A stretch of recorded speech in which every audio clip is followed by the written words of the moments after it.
في تحلاية ريحتها لحالها بترجعك سنين لورا. هي مو بس حلو، هي ذكرى.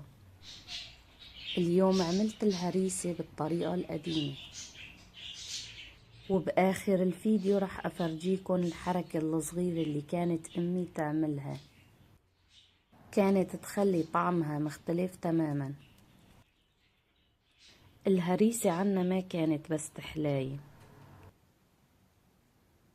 كانت علامة أو دليل لشي حلو جاي، ضيوف، جمعة عيلة، يوم شتوي طويل. وأكتر شي كنت أحبه ريحة السمنة وهي عم تختلط بالسميد. أول خطوة بدأت فيها هي السميد الخشن مع البيكنج باودر ومع الكربونات، وهون بلشت أفرك السميد مع السمنة منيح لحتى أحصل على هذا القوام اللي شايفينه، لحتى السميد يتشرب طعم السمنة والقطر البارد منيح.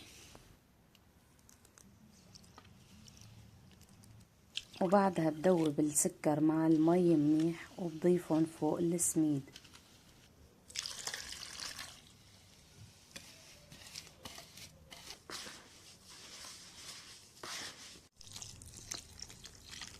بقلبهم لحتى يتجانس القوام، بتركهم يرتاحوا 10 دقايق.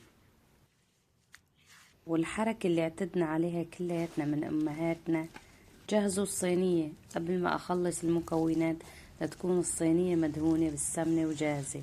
وأنا جهزتها بنفس الطريقة، حطيت لها الطحينة شي بسيط لحتى تاخد لون حلو. فردت الخليط بالصينية وتركته يوم كامل. في كتير ناس بتستعجل بهي المرحلة وتقول كافي ساعتين أو 3، وهذا أسباب فشل الهريسة. كل ما ارتاحت الهريسة كل ما بتاخدوا نتيجة أفضل. وباليوم التاني بندهن وش الهريسة بشوية قطر بارد وتقيل قبل بوقت، مثل ما كانوا يعملوا أهالينا. حددت مكان التقطيع بالصينية تحديد خفيف ومباشر، بزين بالفستق المغسول والناشف.